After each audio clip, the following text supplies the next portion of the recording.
All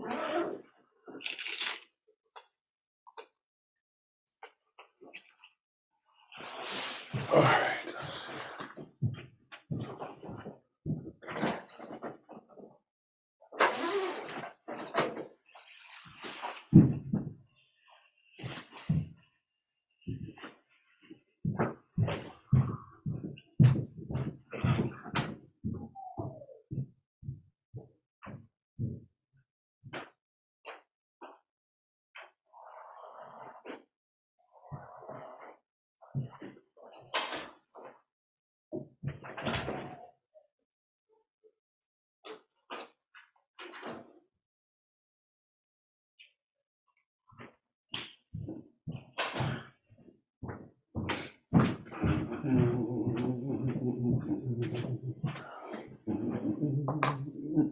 All right.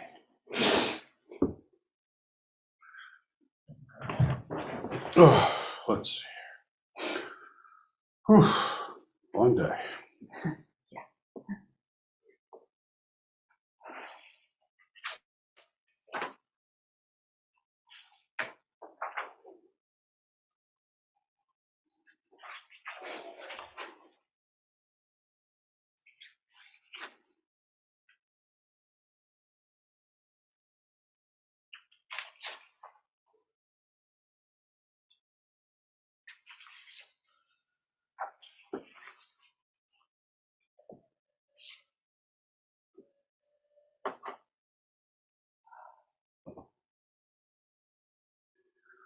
Oh, nice to see you, Karen.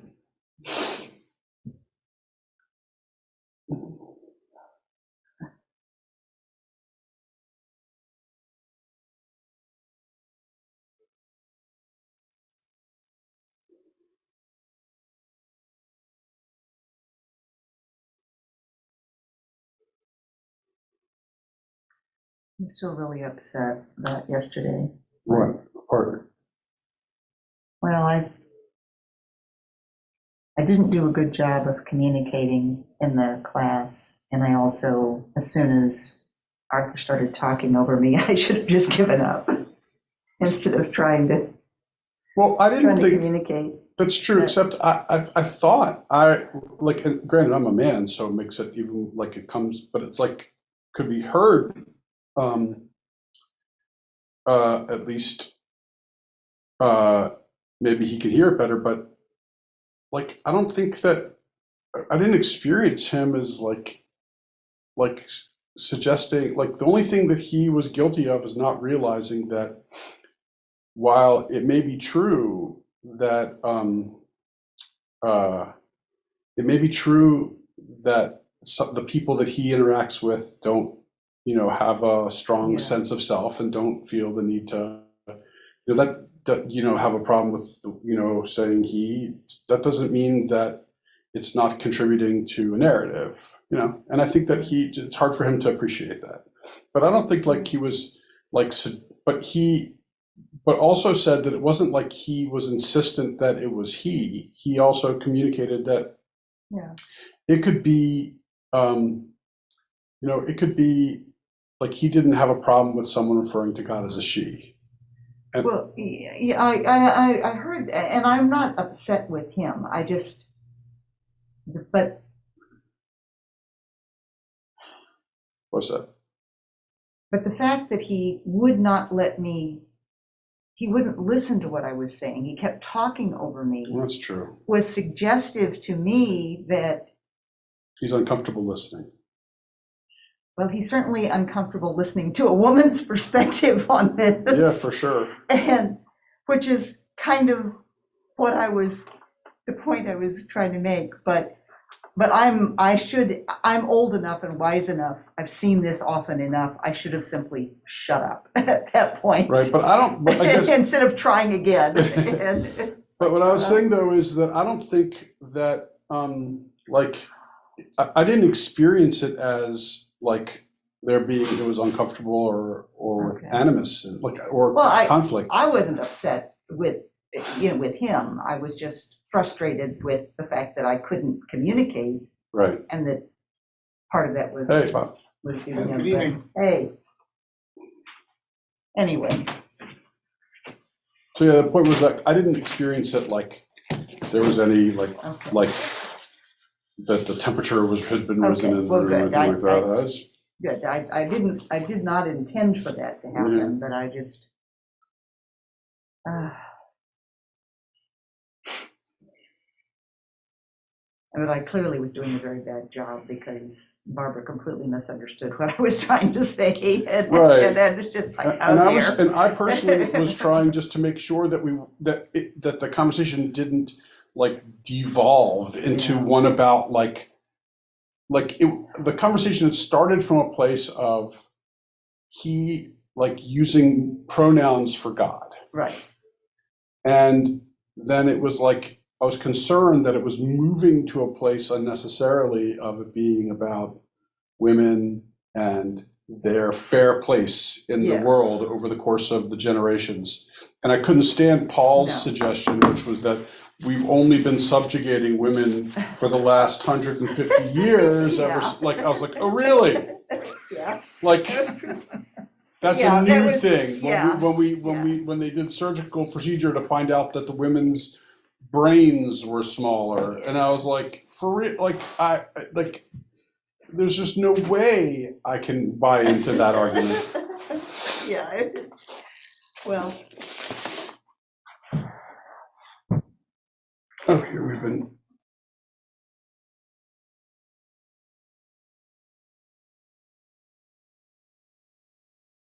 There we go. We didn't say anything that was complicated. Right, there's nothing. Yeah.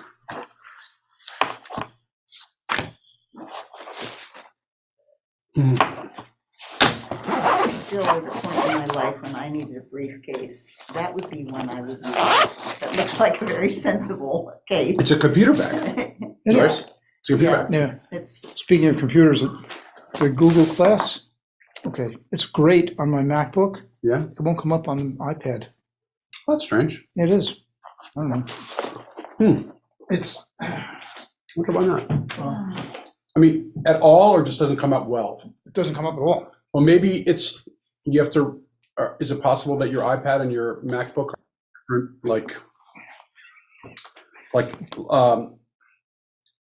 you entered into it, or is it possible you've got two different Google accounts? Maybe. I don't know. Who knows? Right, and you're signed into one Google account versus or it's okay because it's fine on the Mac. Right, or said differently, maybe you're just not signed in Google on your iPad. That's possible. Although, hey, whatever. But if it works, it works. Yeah. Rabbi, what? Where are we on the handout? We are still studying about Yehoshua ben Hananiah. So, okay. So we are on. We're gonna probably, because we only started it, right? We're on Brachot 28. So it's it was taught on that day that they removed Rabban Gamliel from his position. We'll probably continue that. We'll probably start back up with that because we're only a couple of lines, and then finish this story and finish Yehoshua today. But I don't think I have that. The last that I have is. Classroom? Pardon? Are you in the Google Classroom? Yeah. Because it should be sitting in the Google Classroom. It is. Right. Let me. Okay. Let me get it.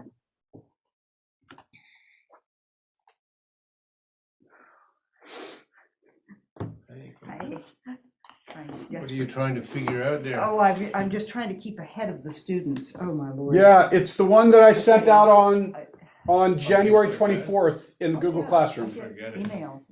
Okay. Please be aware. Thank you. See it there now? No, I haven't gotten to classroom yet. I'm getting there. Okay. I'm going to be away the next 2 weeks. Okay. Wait. Your K-vote. Those two. So we're only going to miss each other for next week. Is it recorded? Yes. Okay, new text. It's not going to start until mid-March, which is why I said. No, but I'll start doing that. Give me plenty of time to get it set up. The Yeshua ben Hananiah. And they So- started it. Yeah, it's the one that says Yehoshua ben Hananiah.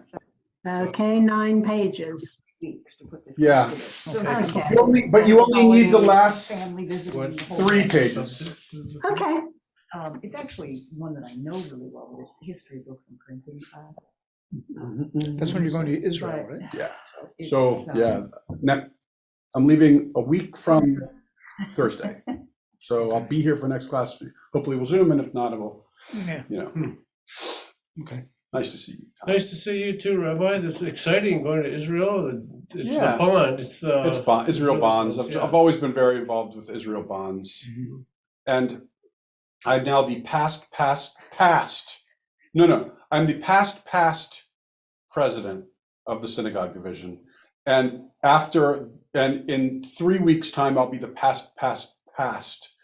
So I am like but I'm President Emeritus. yeah, right. But I'm just trying to be supportive, and I really do believe in it because Israel bonds is not tzedakah, right? People, it's not like, again, I'm not saying that tzedakah for Israel is not good too, but like the Jewish National Fund is tzedakah. You give money to the JNF, and they do good stuff with the money, and it's a donation. It's not a donation. This is an investment. This is an investment, right? Now, granted, it's a bond. So, but relative to other bonds, it's actually a phenomenal return. So when it comes to very safe, secure investments, this one is you can get 4.5% on a bond, which is really unheard of.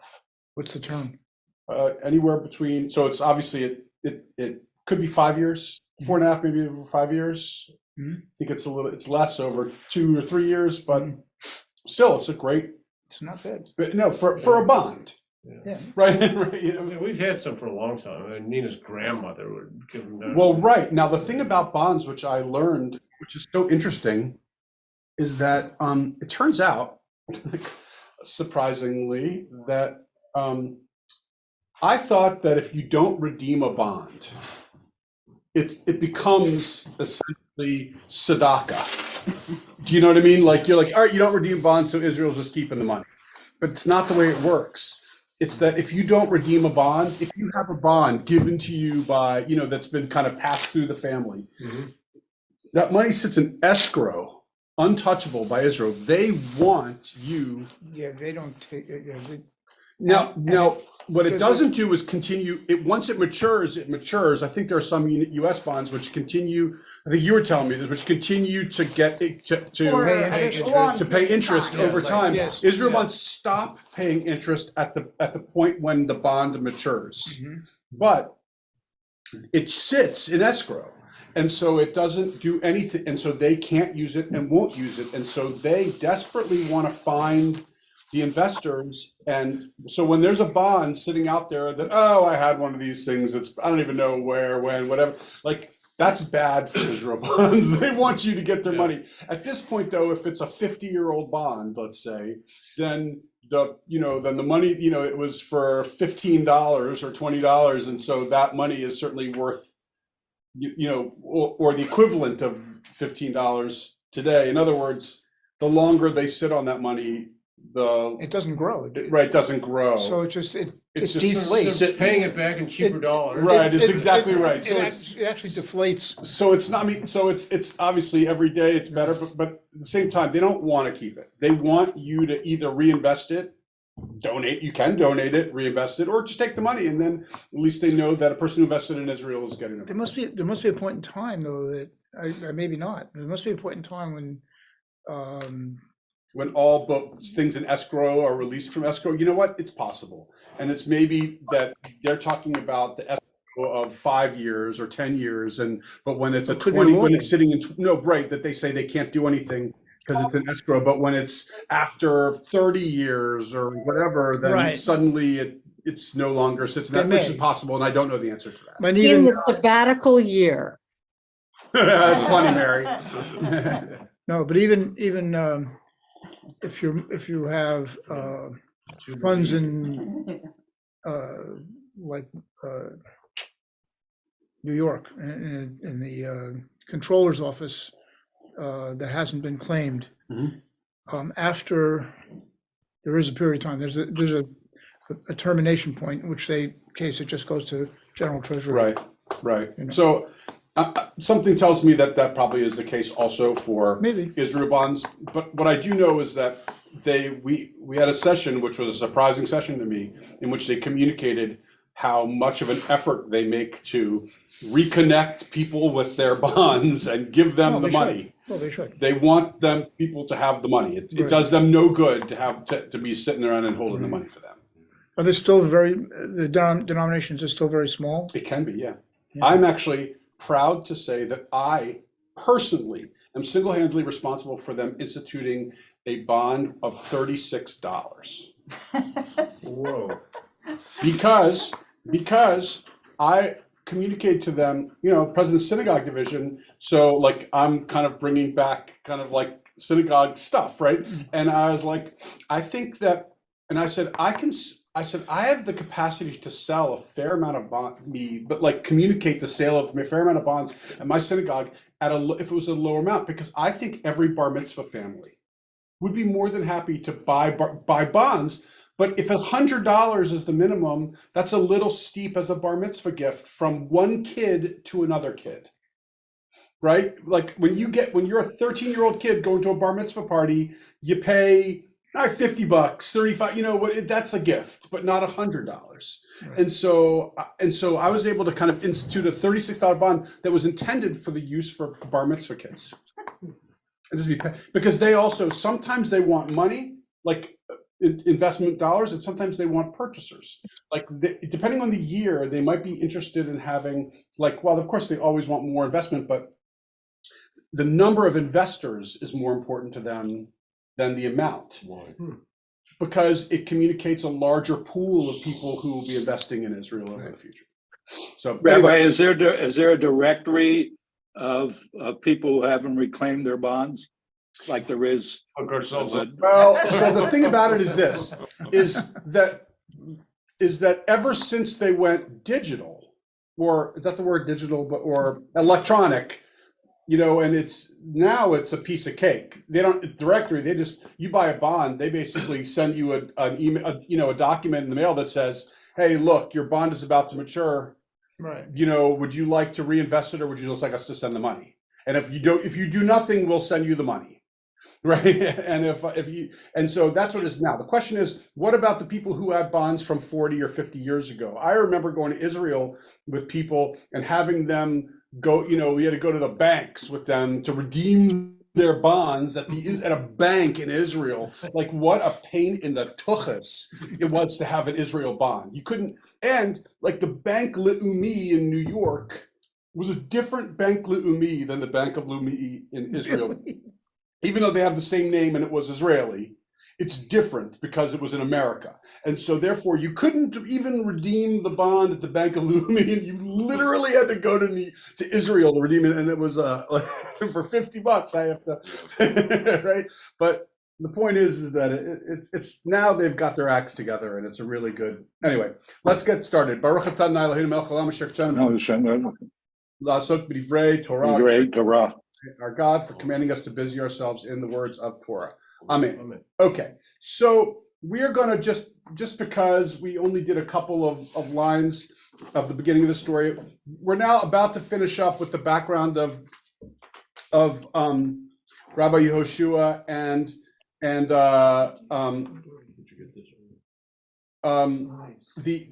so we are about to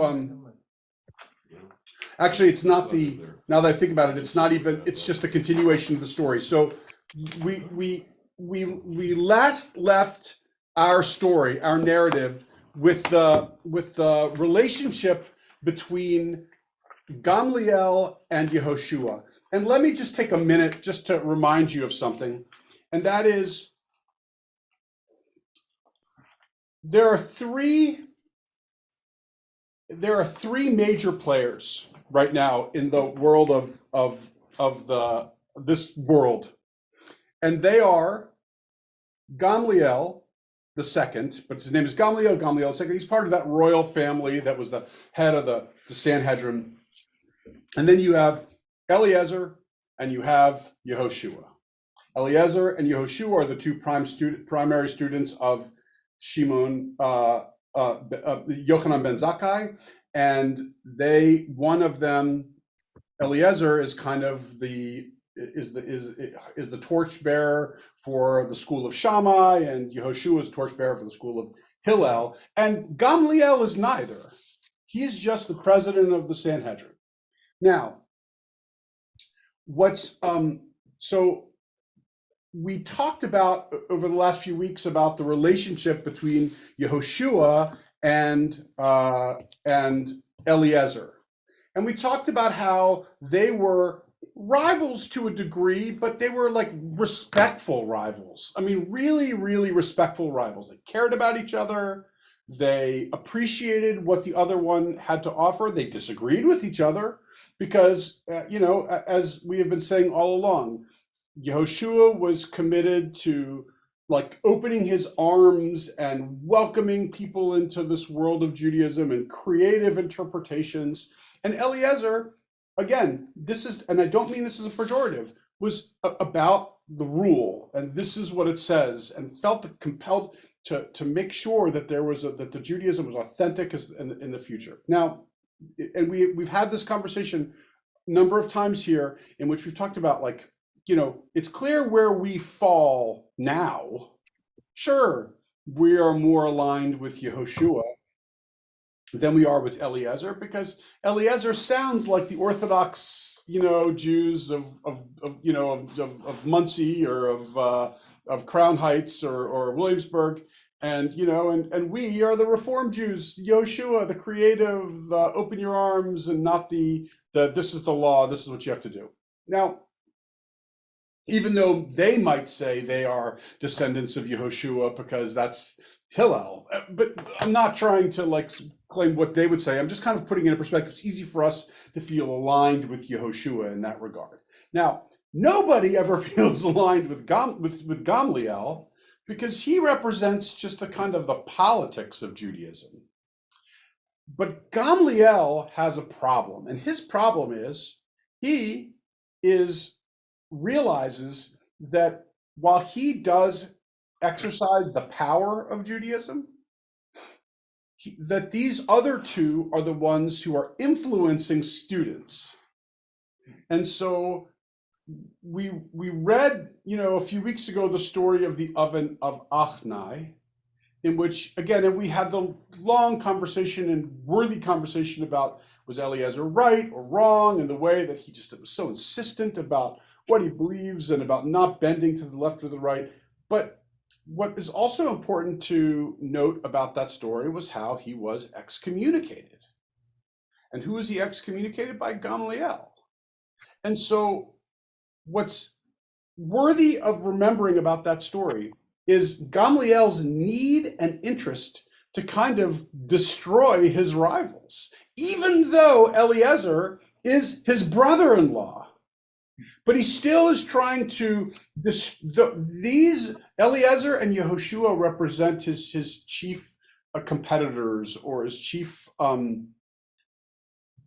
just the foils to him, the ones who will be, who he might have the power, but he knows that he doesn't know just how strong his power is. It's tenuous because he doesn't have nearly the support of the people, but he has the support of the Roman government. But he doesn't have the support of the people, right? So Eliezer has been excommunicated because of the story of Achnai. And again, right or wrong, I mean, obviously I would say it was wrong to excommunicate him, but putting aside whether it was right or wrong, they certainly felt at that time comfortable with that decision. But he still has this other one, Yehoshua, who's this kind of thorn in his side, because Yehoshua still is like out there talking to the people and giving rulings, and Gamliel wants all that kind of stuff to come from him. Whereas Yehoshua's relationship with Eliezer was, they were competitive, but at the same time it was just mutually respectful. It's not exactly the same thing, I would say, for the relationship with Yehoshua and Gamliel. I don't think Yehoshua was nearly as respectful, or not respectful. I don't think he had nearly the respect for Gamliel that he did for Eliezer. And by the way, the reason why I don't include Akiva in this, and Akiva should be kind of included, but Akiva is a quarter generation or a half generation after Yehoshua and Eliezer. It's not that he's certainly with them, but he's like the next person up. And there's no question that Akiva is perhaps the greatest, but at this moment in time, it's still Yehoshua and Eliezer who are. And again, Akiva being just a half gen, because Akiva is going to go and learn from both Eliezer and Yehoshua as teachers. And so therefore, it just speaks to the fact that, okay, he's just a half generation afterwards. He's 15 years, 20 years younger. Okay. Actually, Akiva's older, so I was going to say, he wasn't. right, he might actually only be 10 years younger than those guys, but it's only because Akiva was older, but he still was a student. Okay, so we read last week about how there was this incident in which someone came and asked Yehoshua whether the evening service was obligatory or voluntary. And Yehoshua said, it's voluntary. And then he went to Gamliel and asked the same question. Now, what's worthy just to think about is like why he went to Gamliel. Did he not? He certainly would have felt comfortable with Yehoshua's response, but yet he went to Gamliel anyway. So maybe, just maybe, he was intending to start something. He wanted to see something brew. Now, I don't think anyone knew what was going to happen, but he wanted to see something happen. So Gamliel says it's obligatory, and the person says, yeah, but Yehoshua said it was voluntary, and Gamliel says, all right, well, let's see, and I'll embarrass him. He doesn't say I'll embarrass him; he thinks it. When next time I see him. And this is the second, because we already read that first story about how Gamliel forced Yehoshua to come to him with a staff and money pouch on what Yehoshua believed was Yom Kippur, even though that's not what Gamliel had ordained. My point was, both of these stories are stories of this need for Gamliel to exert power over Yehoshua, and for lack of a better word, put Yehoshua in his place. I'm the president of the Sanhedrin. I'm the man who has has the ear of the Roman emperor, or the leader in Judea. I'm the person who is the leader of our people, and there's no question about it. And Yehoshua is my subordinate, and that's where we are right now. So you remember he said Gamliel said, whoever is the evening prayer is mandatory. Does anyone disagree with me? And Yehoshua stays silent because he doesn't want to make a scene, or at least I think he doesn't want to make a scene. So he stays silent, but Gamliel knows this is all a setup to embarrass Yehoshua. So he says, what about you, Yehoshua? It's not what I heard about you. No, it says here that Gamliel says no. I mean, Rabbi Yeshua said to him, no. No objections, right? No objections. Oh, Right. okay. I thought that he meant no. Yeah. No, you're right. I said he stayed silent, but he said no, which is even more of a statement of no objections from me. Totally agree with you, Gamliel. Even though in his brain, he knew that it was voluntary, but he wasn't planning on contradicting him in public like this. Right. And Gamliel says, stand up to Yehoshua, and he never, and then he goes on lecturing and never tells Yehoshua to sit down. Right. And Yehoshua is standing there, and at some point, everyone sees Yehoshua standing there, and they're all murmuring, and they're like, and nothing's going on in the schoolhouse because there's like a big drama happening that he still hasn't told Yehoshua to sit down, which is embarrassing. And finally, there these people who again are most likely they're supporters of Yehoshua.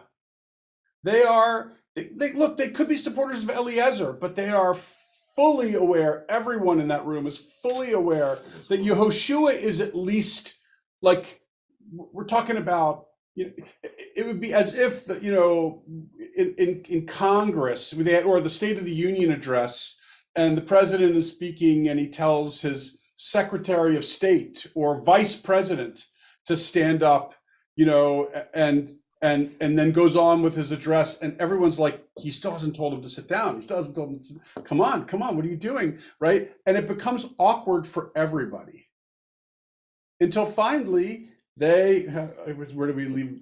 Until finally they say, okay, you know what? Enough is enough. This man has been riding the coattails of his family for too long now. And we will not go on with a guy who comes in here and thinks that he can just embarrass the great sages of our people like this. And the person who has made, the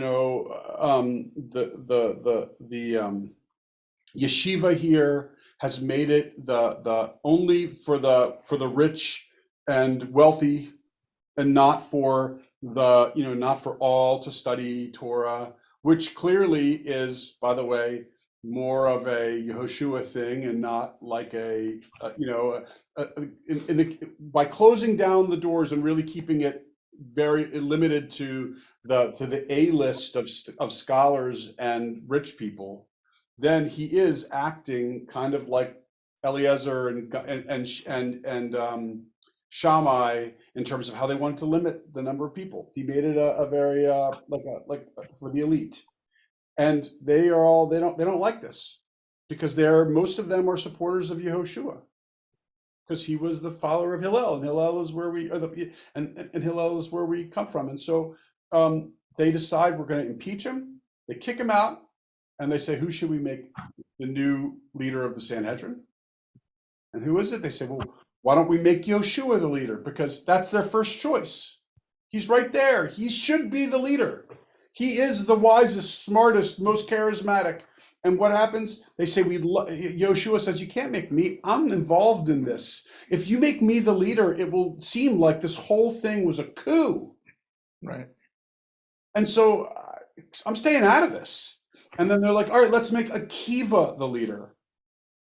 Because he is clearly our young and middle-aged, if not old, but upcoming star. Like everybody knows Akiva is destined for greatness. And they say, yeah, except, he comes from such meager background, and worse, he's really probably the son of a convert. Or Gentile, not a convert, a Gentile. Yeah, and then he says, all right, what about Elazar ben Azariah, who is literally like a 20-year-old pisher, maybe not 20, 25-year-old pisher. He is like they're looking at him, they're thinking, him?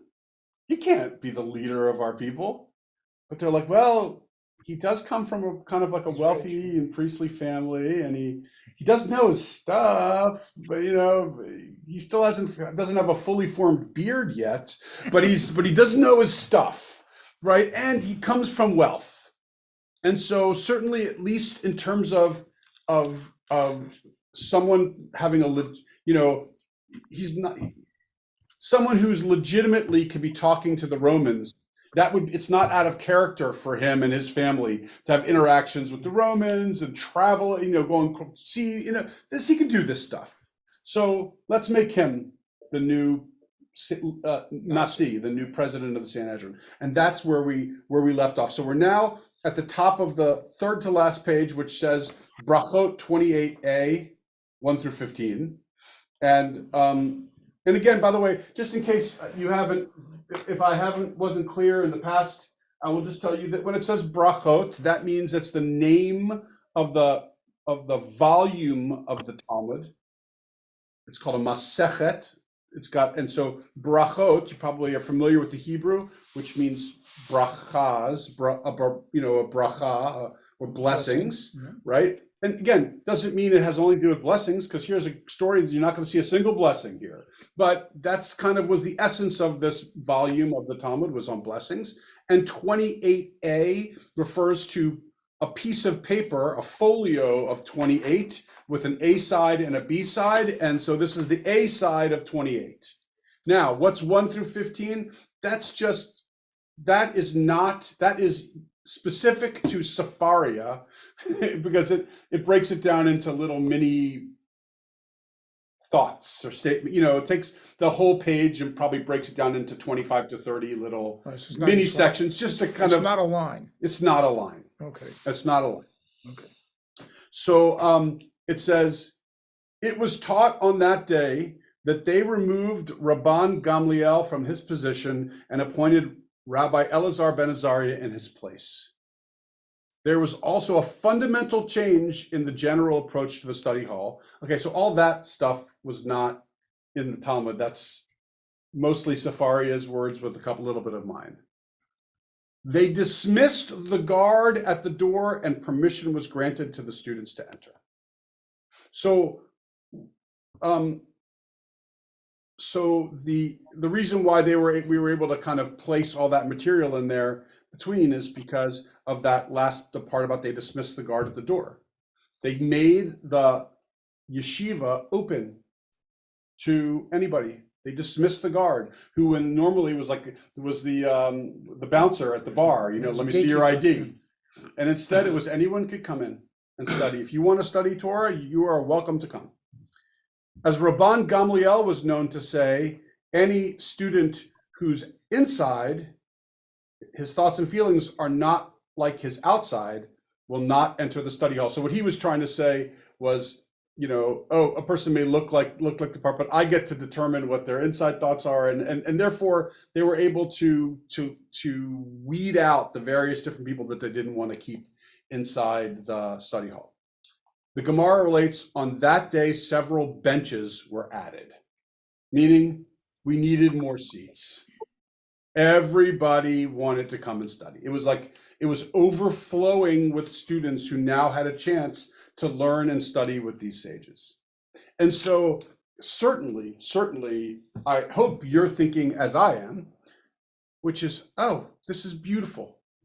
It's like this image is a beautiful image that it's like, finally, it's like the apartheid's over, everyone can go anywhere they want to.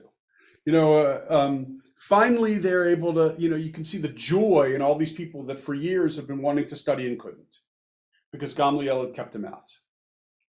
And so there's a lot of joy here.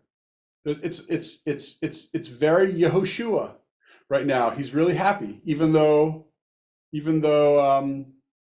it's complicated, because in the same way that in America, if you were to impeach and then I'm forgetting the word. What's the word when you and then impeach is one, but then when you impeaching doesn't mean that they're convict him of in the impeachment, and then he is removed expelled, right? So he wasn't just impeached, was Gamliel, he was expelled. Yeah. Right?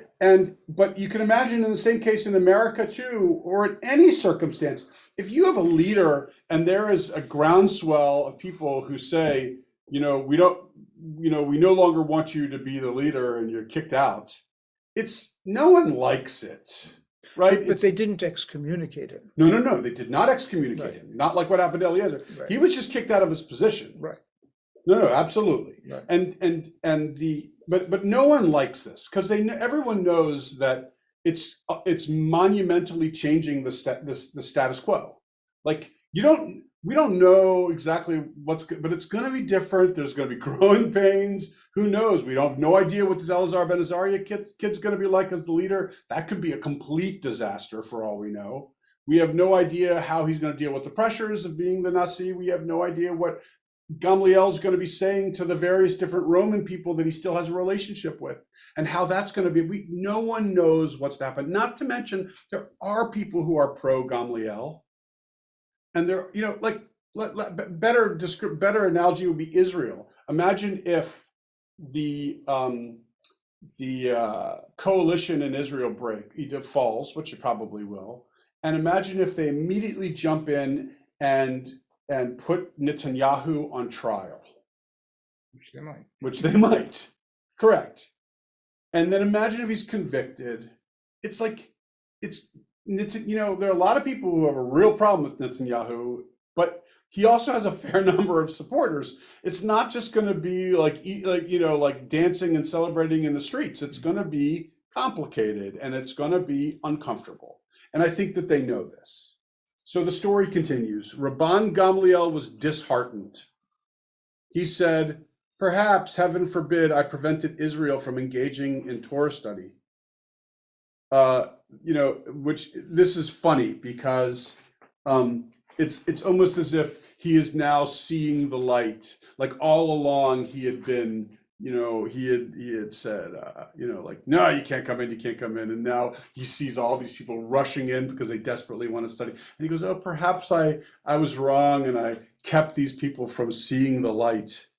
But I don't believe him. I believe that that's him trying to his last ditch effort to say, oh, no, bring me back as Nasi. I'm now realizing I was wrong. I should have let them all study. Of course, he's not making mention of the fact that he embarrassed Yehoshua, but he is contrite about the fact that he kept people. Didn't from he also studying. give Akila a hard time? He did. I seem to remember that from the orchard, but I'm trying to remember. That's what I remember. Yeah. Which is funny. So it says, they showed him in his dream white jugs filled with ashes, alluding to the fact that the additional students were worthless idlers. So in other words, they're trying to make him feel better.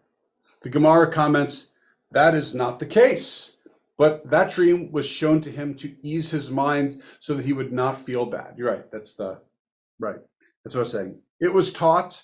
There is a tradition that tractate Eduyot was taught that day. And everywhere in the Mishnah or in a Baraita that they say on that day, it is referring to that day. So in other words, it happens throughout the Talmud that there'll be an expression that they'll say something like that day. And they are referring specifically to the day that this whole drama happened. Mm-hmm. It would be like if, there are, I can think of 3 dates. Well, since I'm struggling to remember, what is it? I can think of what December 7th, 1945, 44? What we got into the war. D-Day. Oh, no, D-Day. Pearl Harbor. Pearl Harbor is 41. 41. All right, December 7th, 41. January 6th, 9/11. Those are 3. So I had December 7th, couldn't remember the year. But I have 3 dates in my mind as kind of like the most consequential dates on the American calendar, right? January 6th, 9/11, December 7th. And this is the one for the Talmud. It's like everyone knows.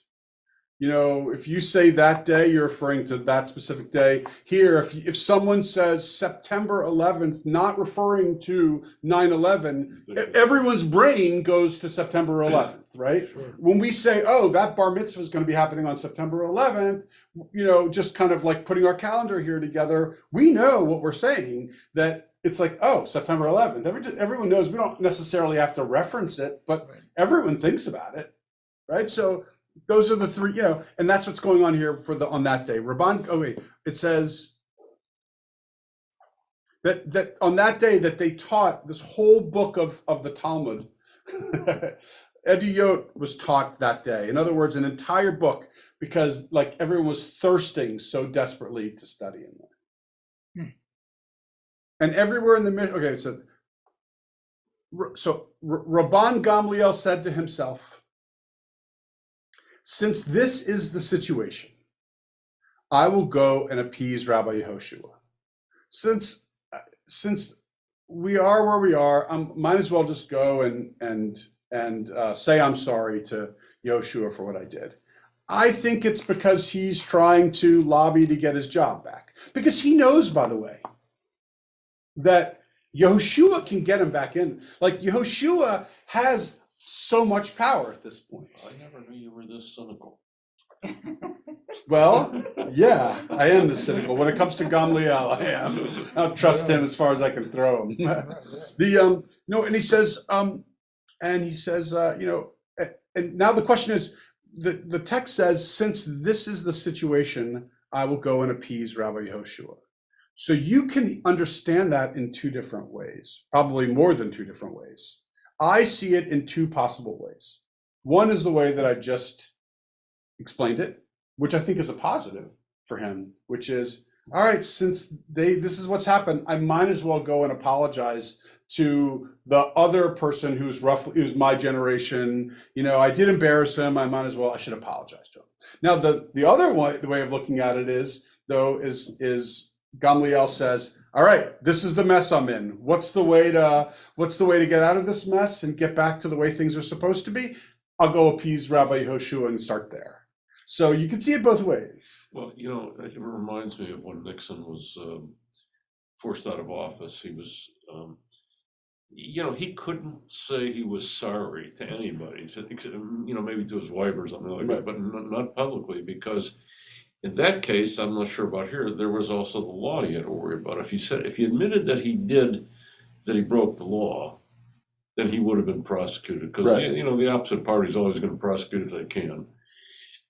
In this case, there's the conflicting internal motivations, is what you're right. I think there's conflict internally. I don't think he's worried about, because everybody knows what he did, and there's no doubt, right? It's like the only thing he could say is, I'm sorry for doing this on purpose to hurt you, and maybe that would have been.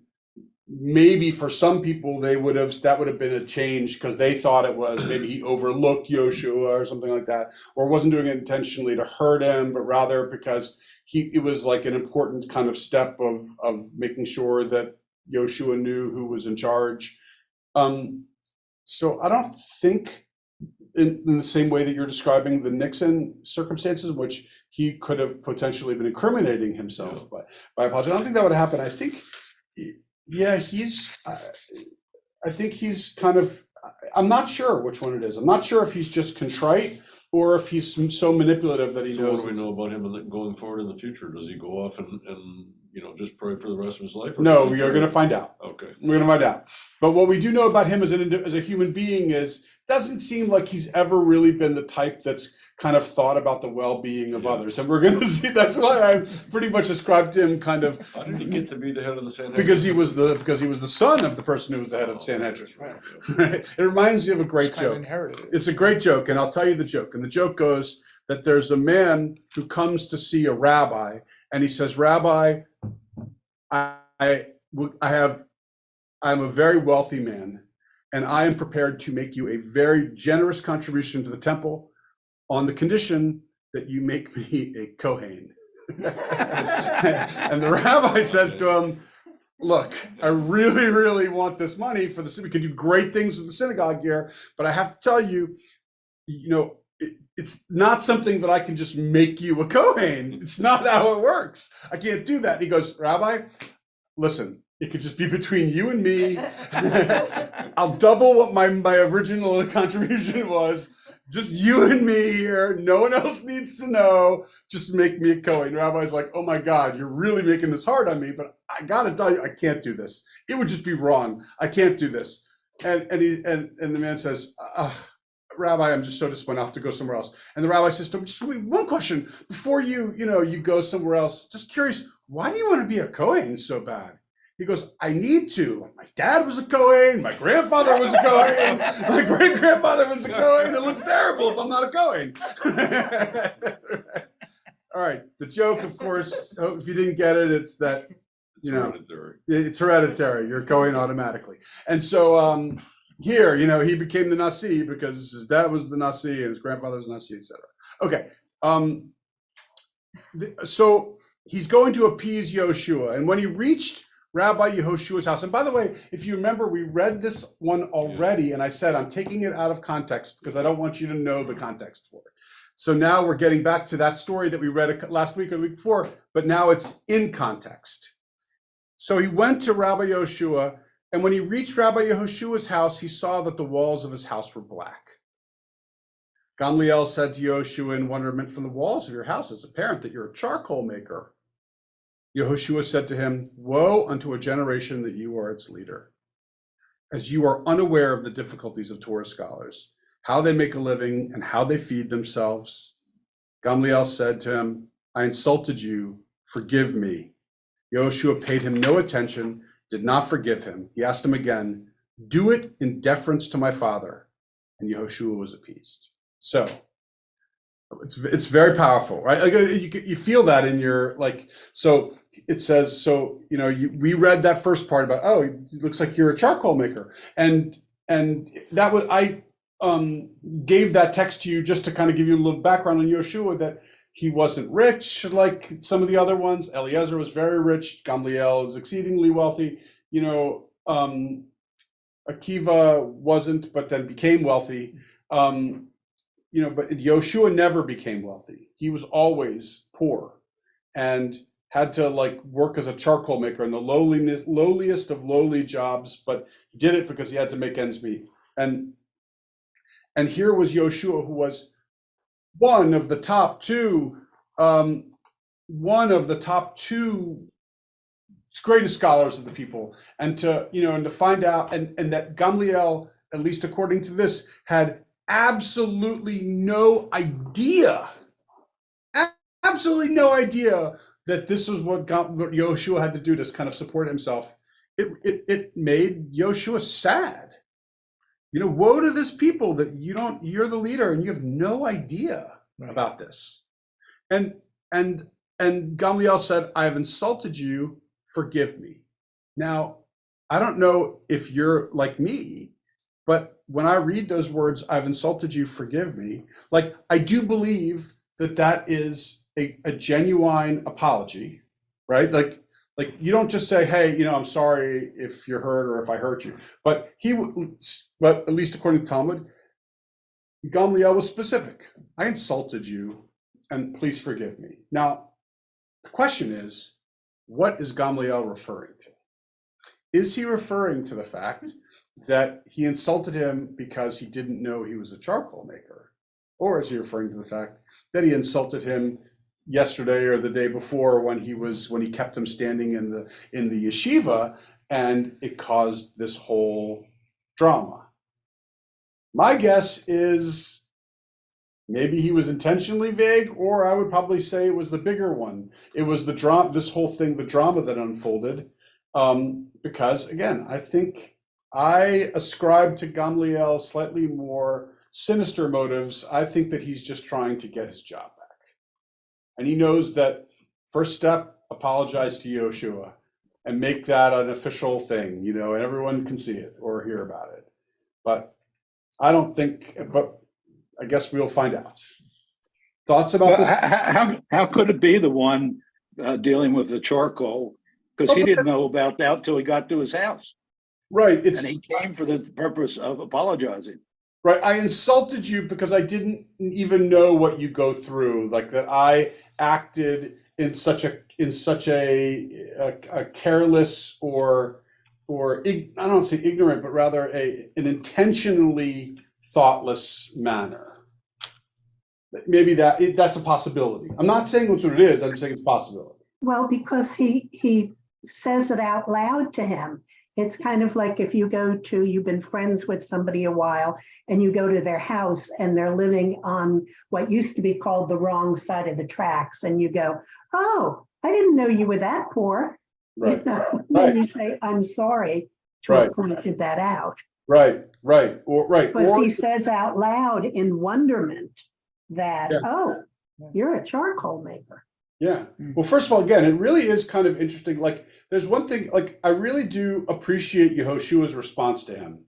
You know, woe to, you know, this people that you have with you as this leader. I mean, and I can't believe you have no idea what we're going through over here. Maybe that's why he ignored him the first time. Wait. Well, that's why it says that.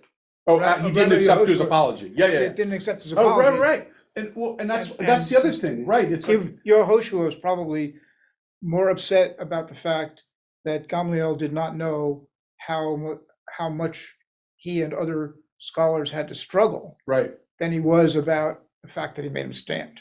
Right. No, you're probably right. And I think though that, but I think you can also hear and feel in these words like a real resentment from Yoshua to Gamliel. I would even go more, I don't want to say hatred, but just kind of Didn't like, respect him.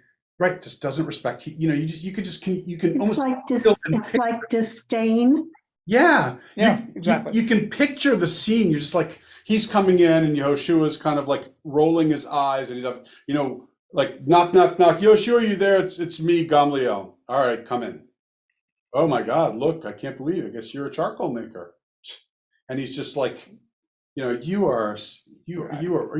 disgust. You disgust me.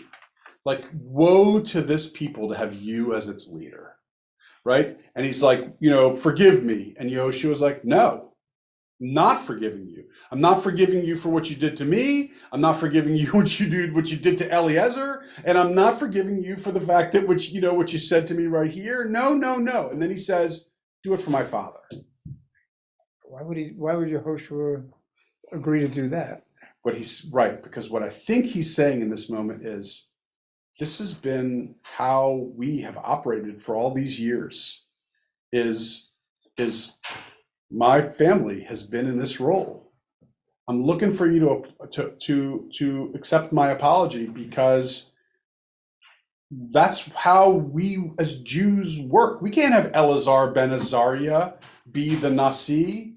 You need me, whether you like me or not. And I'm here to say I'm so sorry, but do it for my father. I think that's what's going on here. Do it for my dad, not for me, just for the lineage here of this is kind of how we do things. And Yehoshua said, all right, you're right. Because Yehoshua is, some would argue, kind of a pushover, or others would argue just so desirous for unity, right?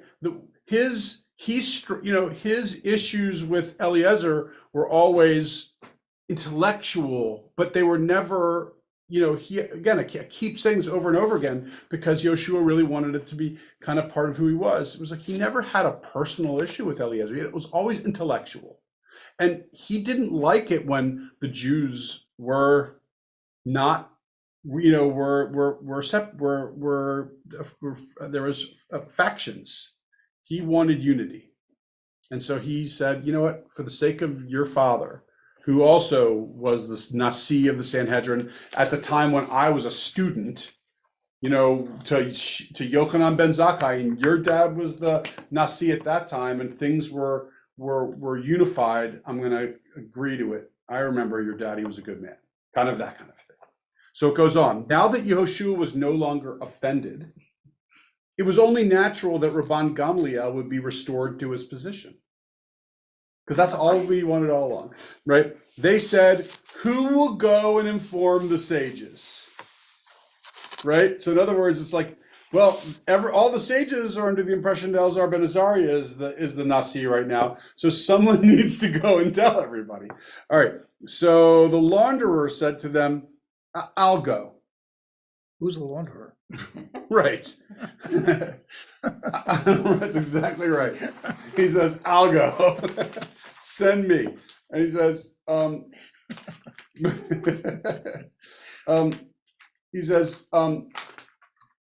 by the way, I'm now realizing that I'm looking at a note that I wrote to myself on another document, that it says, do it in deference to my father. It's possible, and because I'm looking at the Aramaic here, because I have another document, the Aramaic, it says it was referring to, it doesn't say Hillel, but it's possible what he was referring to is do it for my great ancestor Hillel. My grandfather Hillel. And and then that was like Yoshua turned to butter. All right, Hillel, you're right, of course it's Hillel, do it for him. But I'm not doing it for you, I'm doing it for him. But in any event, so he goes, who's going to tell him? The launderer says, I'll go. Rabbi Yehoshua sent to the sages of the study hall this message: the one who wears the uniform will continue to wear the uniform. Gamliel will return to his position, so that the one who did not wear the uniform will not say to the one who wears the uniform, remove your uniform and I will wear it. So in other words, what he's saying is we're not going to put you as Nasi, the president of the Sanhedrin, and kick out Elazar ben Azariah on his third day. Instead, we are going to say, the one who wears uniform will continue to wear the uniform. Elazar ben Azariah will continue to be the Nasi. So we can't have it that you, who are not the Nasi, can just kick out the current Nasi. We can't have that. So they're going to share it. Even though we know what happened, that when you have a 25-year-old kid and this seasoned leader, that which one of those two is going to have more influence, I think we know. But they didn't believe the laundryman, right? So even though Yoshua sent that message, they didn't believe him. Rabbi Akiva said to the sages, lock the gates so that Gamliel's servants will not come and disturb the sages, right? In other words, because Gamliel is going to have his servants who are going to go, he's going to say to them, look, go get my this and my that, and go make sure I've got my place there. And Akiva's like, they're all going to come in and they're going to try to uproot what we're doing here with all these new students. And so lock the gates so they can't come in and do this. That's Akiva. When he heard what happened, Yehoshua said, it is best if I go to them. He came and knocked on the door and said to them, let the sprinkler's son sprinkle water. In other words, Yoshua came to the yeshiva door, not Gamliel, or his servants. And Yoshua said, let the son of a sprinkler sprinkle. In other words, he's the one who is, the Nasi is the sprinkler. And, and we've had his family has been the sprinkler for all these years. And so let this guy continue to sprinkle. It's just a metaphor. It's not meant to be like actually sprinkling anything. Akiva said to him, Rabbi Yoshua, have you been appeased? Everything we did was to defend your honor. This has all been about you. Are you telling us that you've forgiven? If you have forgiven him, none of us is opposed. So if you're telling us that you're okay with all this, then we will be okay with this. Early tomorrow, you and I will go to Rabban Gamliel's doorway and offer to restore him to his position as Nasi. The question arose what to do with Elazar ben Azariah. And remember, that was what Yoshua wanted to do, was have them share the position. They said, what shall we do? Remove him? Said Rabbi Yoshua, that is inappropriate. As we learned, one elevates to a higher level of sanctity and does not downgrade. Yehoshua then said, if we let one sage lecture 1 week and the other sage 1 week, they will come to be jealous. Rather, Gamliel will lecture 3 weeks and Elazar ben Azariah will lecture as head of the yeshiva 1 week. So in other words, what he was saying was, so Yehoshua said, it's probably better off if we show that they're both co's. However, we'll let Gamliel do 3 out of 4 times that he teaches, but still have Elazar ben Azariah teach once a month. And I mean, this is, first of all, it's a great story. It really helps you get to know Yehoshua a lot. I think it helps you get to know Gamliel a lot. It also, I mean, the other character is less important, even though it's Akiva and is involved, and Elazar ben Azariah is involved, but less important. But then there's one last little piece of this story that I just want to read, which is from Chagiga. And it goes, and it's just kind of like a fun element, kind of postscript to the story.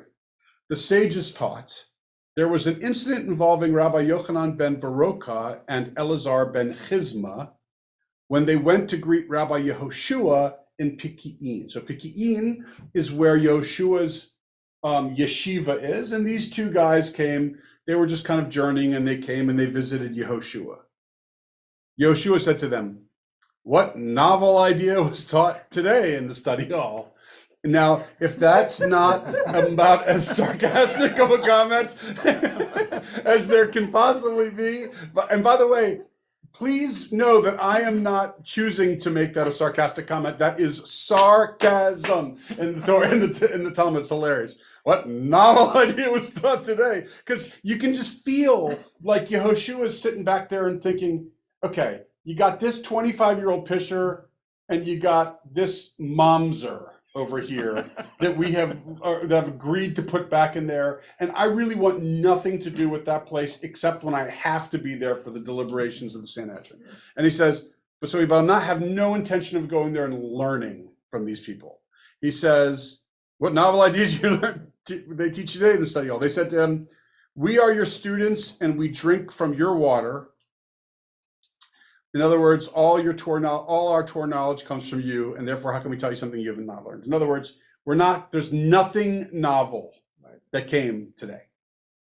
He said to them, even so, there cannot be a study hall without novelty. He asked, whose week was it? Right? That's the part I wanted to kind of point out to you. Like he asked, whose week was it? So he wants to know, was this Gamliel teaching or was this Elazar ben Azariah? Because that was what was instituted. It was a 3-in-1, and he has no idea. He doesn't care. But they're asking. So he's like, I lost track. Whose week was it? Right. So I was only just kind of showing you this because I wanted to show you that this part in reference to the other one. Might as well just finish it. Whose week was it? It was Elazar ben Azariah's week. He inquired, and on what subject was the lecture today? They said to him, he spoke about the portion of the mitzvah of assembly. Yoshua said, and what verse did he interpret homiletically with regard to this mitzvah? They said to him that Elazar ben Azariah interpreted the following verse, assemble the people, the men and women and the little ones. This verse is puzzling. If men come to learn and women who might not understand come at least to hear, why do the little ones come? They come in order for God to give a reward to those who bring them. In other words, God credits those who bring children to the assembly. Yoshua said, this good pearl of wisdom was in your hands and you tried to conceal it from me? Right? Again, it's sarcasm. I won't be able to unhear your tone. Right? But it's so funny though, because he's like, you concealed this pearl of wisdom? It's like, give me a break. It's in a total breakdown over there. And I completely martyred myself, and forgave this schmuck just so we could have unity. But I got to tell you, I'm not pleased with how things are going over there. But that's it's a fun finish of the story. And then just lastly about the death of Yehoshua. From the time when Yochanan died, wisdom ceased. I think I did this once before in another context, just talking about Yochanan, but the sages taught from the time when Eliezer died, it was as if the Torah scroll had been interred.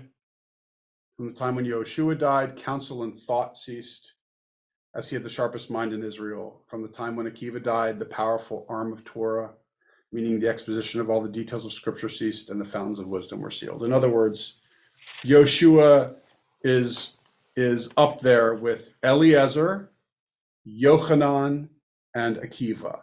Those are the four. Gamliel has no place in this, and everybody knows it. It's interesting. And everybody knows it.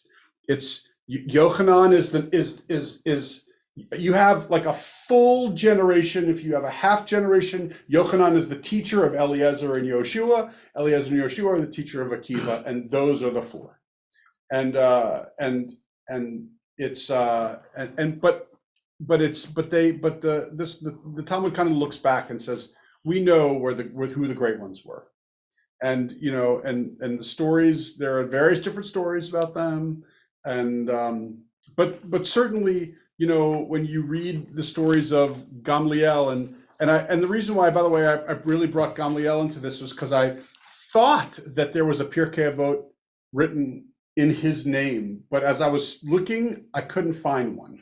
And so I was like, well, maybe I'm never going to get around to Gamliel. So I wanted to make sure you heard we read these two great stories. I mean, great stories. The first one being the one about how he forced Yehoshua to come on Yom Kippur, or the day that Yoshua thought was Yom Kippur, and the second one about this, how he embarrassed him in front of the study hall, and about and how that was Gamliel's attempt to really consolidate all the power in to him, but it worked with respect to Eliezer, but it didn't work with respect to Yehoshua, because Yehoshua was because Eliezer fell for the trap, took the bait, because he was so insistent about things. But Yehoshua, on the other hand, was a peacemaker, and Yehoshua cared so deeply for unity that I don't think that Gamliel fully appreciated the fact that all of his efforts it was going to be very hard to get Yehoshua to kind of crack, because Yehoshua was always intending for the sake of unity in this community, and in truth, that is indeed such an important value, because they were, right after the temple was destroyed, and they felt like things were tenuous. They knew the Romans were occupying the land. Torah was a novel thing. The institution of Torah study was new, relatively new. Certainly, all of these new writings about the laws of Judaism were new. And the last thing I think Yoshua thought we needed was to be just constantly arguing, never having created any type of standard by which we were operating. And so I think Gamliel was also threatened by Yeshua. Yeah, more so than by Eliezer. Yeah, for sure. Yeah. Because and I think that was he realized he realized it when he was so quick to be impeached, because he did he thought he was going to at least have 60% of that room saying, yeah, don't speak up, like that he was going to have.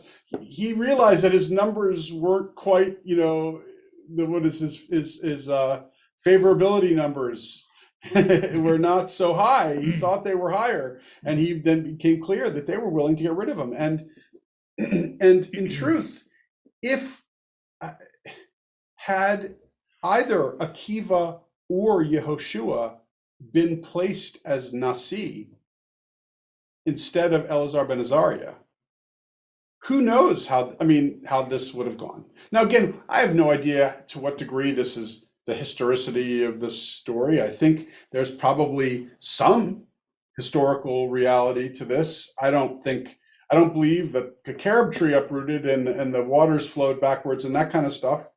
But I do believe that I'm virtually certain that these individuals existed, and I feel virtually certain that Gamliel was in fact the Nasi, and I think now the question is whether he had this type of the dynamic doesn't go outside of human nature. Right. It's easy to believe this story could have very easy to believe this story could have happened. Yeah. Right. On all levels. Exactly. Right, all levels, and each one of the scenes is very believable. It doesn't go outside human nature.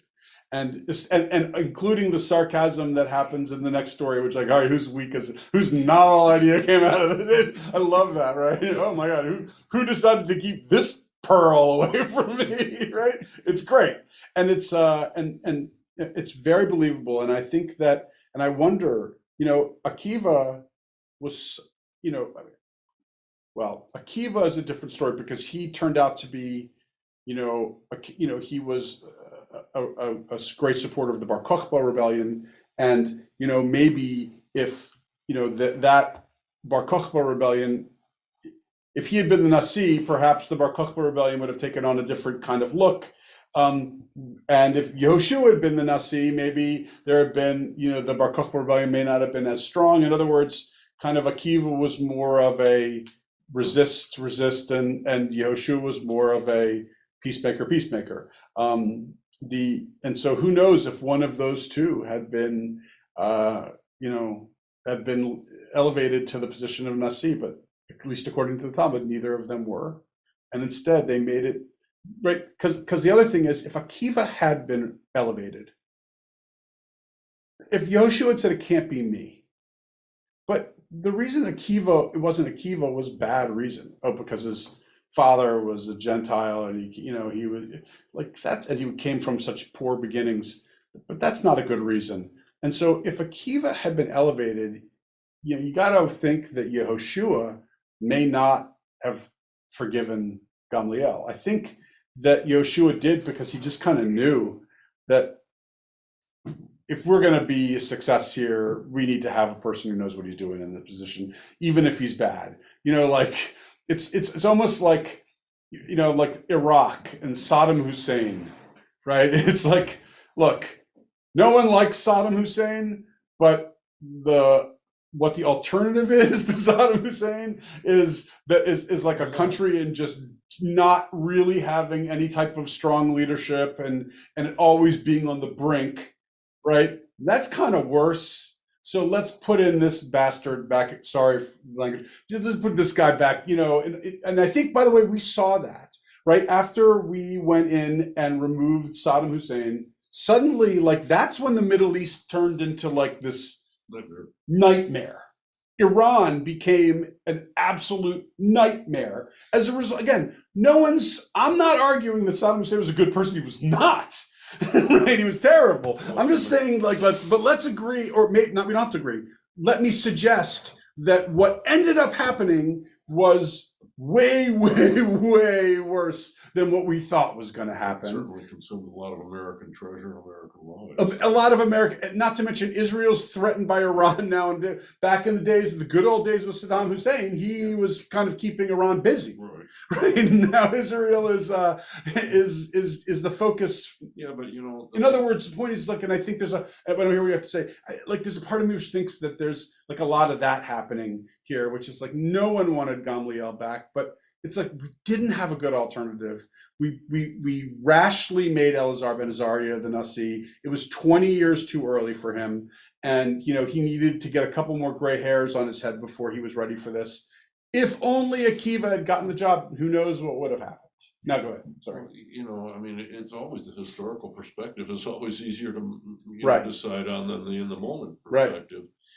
But they did but they interestingly did the opposite of what we did with Iraq, right? So we got rid of Saddam and then kept going forward saying we're creating a new situation here. They said, all right, we impulsively got rid of Gamliel. We know there's going to be a new situation, and I don't think we're up for what that's going to mean. Let's put Gamliel back. Neither one really, with historical perspective, Right. Neither one really worked. Well, we don't know about whether this one. I mean, right? We were in left in power would have worked either. We have no idea. We have no idea. But I guess the difference is that. But the only thing I'm saying is, right, we have no idea. But in these two stories, it was the opposite decision was made. Yeah. One was just to keep the status quo even if they didn't like it, and the other one was to push forward and just see what happens when we mix things up a little bit and see how the cards fall. I mean, look, who knows? But it's a fascinating story, and this is a great part of our history, which is very real, right? You hear all the Bible stories and everything, but this is great, great stuff. It also says to me, I mean, I'm thinking, well, what's the lesson learned if you look from 30,000 feet at the whole story? Right. And it's one of the things that I am reminded of about Judaism is, we're not perfect. We have evolved, and we've had some good people, some really good people, some really smart people, some really insightful people, and we've had plenty of not so much. And you know what else you can learn from this? You have me thinking about it. Is that it just kind of shows the push and pull that was happening back then that is also happening right now, Yeah, sure. And that is the distinction between the Jewish people as a people or as a religion, right? Because to this day, right, it's like people can be Jews and just go, and some people say, I don't need to go to the synagogue, I'm just a Jew, right? It's like, this is who I am, I'm a Jew. You're part of the tribe. Right, and others say, for me, to be a Jew means to be to go and do Shabbat and to do keep kosher and to do all this stuff. And then back then there was that same push and pull. It was between Gamaliel, who represented basically even though he was a rabbi, he represented like the political side, the peoplehood side, and he was in charge of the people of Israel. And Yoshua was it was a reflection of the kind of like the emerging religious side of Judaism. And and there was like that push, that competition or that push and pull between which one was the stronger voice. And depending on the person, who you ask now, they would say, oh, for me, Judaism is just being a Jew, maybe going to a Seder from time to time, maybe whatever, but not much more than that. And others say, no, you got to do something. Like it means kind of observing. And I'm not saying that Gamaliel wasn't about observance. He was. I'm just kind of pointing out that he was not, though his position was because of his political clout and not because of necessarily his intellectual abilities, even though he was perfectly fine in that regard. He just wasn't the top, right? He just wasn't Yoshua. And so that competition was between the identity of Judaism even and the religion of Judaism. It was kind of an interesting, another perspective from 30,000. Yeah. All right, this has been fun. So next week we're on, the following week we are not. By the way, for those of you who come to Torah study, of which there are a few here, just want you to know that it looks as if we will not be having Torah study this coming Monday, because there will be, unfortunately, some other synagogue life cycle moments that are going to have to probably happen at the same time. So a week from today, we're on. On. 2 weeks from today, we're off. Off. Okay. Correct. Thank you, Rabbi. Thank you, Bob. It's Yeah. always I love this. Really, this is my favorite. It's just remarkable that we have these stories. Yeah. It is. It really is, right? How many other peoples can talk? No, one of the great And the other thing is, right, and now just as a side note or parenthetical, like if you go to, and I don't mean to, this is gonna come out as a pejorative, I don't mean it to be. But if you go to Rabbi Light from the Chabad, he loves Talmud because he's talking about the law, this law, that law, this law, that law. And this shows you have to do this, and this shows that and I get that, but that's just not, like, for me, that part of the Talmud I respect, but I'm just it kind of bores me. I like it when you get to these kind of these anecdotes about these people, and you get to know these people more and more as individuals and human beings.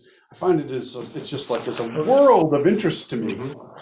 It's the history. The orchard is like, it's that. You're You know- both of the people and of the religion. Yeah. There's an oblique reference in As a Driven Leaf to the orchard. Oh, no, for sure. There's one. I'm almost done with the book. There's one mention of the orchard there. Uh-huh. That's just Because it's one of the most consequential parts of the Talmud when these four go into the orchard. But what's amazing about the book, The Orchard? Thank you. Yes. So yeah, it's because Elisha ben Abuya was one of the people who went in there. Right. So, and he came out and became a heretic, and that's why he's, Wow. but the I haven't gotten to that part. right. Well, he went, heretic. So the thing about the book, The Orchard, Brandy's book, is what's so remarkable, at least, is because she has an extraordinarily novel idea about, because the four go into the orchard, and Elisha ben Abuya becomes a heretic, and one's killed, Azai is killed, and Zoma it goes crazy, Right. and Akiva is unchanged. Right. Right, and that's kind of, and Brandeis says, and the Talmud says he was unchanged. He was at a level in his mind or his brain that he could handle such a experience and not become a heretic, go mad, or die. He was fine because that's how great he was. But Brandeis says no, he was changed. And he was changed because from that point on, he became like this devotee of Bar Kokhba. And she said it's because he had a vision of the future in the orchard. And she claims that his vision of the future went all the way up to the Holocaust. Right. Right. I wonder if she's right. Well, who could know if she's right? But Right, it's right. an interesting take on It's it. just it's a great take, Right. because what it means is that he wasn't unchanged, because that's kind of like it feels like it falls flat. Like, here's one heretic, one dies, one goes mad, and this one just walks off drinking a grape soda, right? It's like, nothing, right? Give me something for Akiva, right? And she says something happened. Yeah. He became militant. He had a vision. He knew what was going to happen. Yeah, I love it. I think Yeah, it's great. fabulous, Right. fabulous idea. It is. It is amazing. It's amazing. It really hits you. It Yeah. really does. It's Well, we just amazing. gave away the book. No, it's Well, okay though, but it's fine No. because the book is worthy. No, I'm looking forward to it. But But it's just like, holy crap. It's and I love that part. So but you're reading As a Driven Leaf. My take was, until The Orchard, As a Driven Leaf was seen as the book to kind of like talk about that time period and really get to know. And Alicia, It's interesting. but I think The Orchard is so much I more mean, rich. well, you'll learn a lot more about Elisha, but Right, but just Alicia as opposed yeah, to. right. Although it's interesting too. Well, Yehoshua is in there. He Right. was a student and it's interesting that Elisha went to Yehoshua, lived with Yehoshua, and they made charcoal together. And so, Right? Yeah. You know, it's like, No, it's great. so here's Elisha, who's the son of is very wealthy person, Very in his own- wealthy, and he's living right, as a pauper, as a pauper to learn, right? Torah, you know, And study then- with Yehoshua. right? Yeah, but I love the fact that, at least in As a Driven Leaf, it talks about like he was so well trained in Greek, you know, in all of Right. the great sources, Greek, yeah. and so therefore he kind of applied that to that was part of his knowledge, and so therefore like he couldn't separate himself from the type of thinking of Aristotle and Socrates and Plato. That was just part of who he was too, and it kind of made him, you know, a little bit more of a challenge to just kind of accept this all. Yeah. I think it's brilliant, but I've always liked Orchard. It's just so beautiful. It's just so beautiful. Oh, yeah. You know, It really is. your comment earlier that you weren't sure about the historicity of something, but the fact that this is referred to as the day, Right. I think underscores this happened. Yeah. Maybe not every detail, but this Right. had everybody talked Right. about it. Everyone remembers the Everybody day. Everyone so- remembers the day that there was backlash against Gamliel. Yeah. Yeah. You know, and yeah. Hey, Mark, I'll talk to you later. Nice to see you.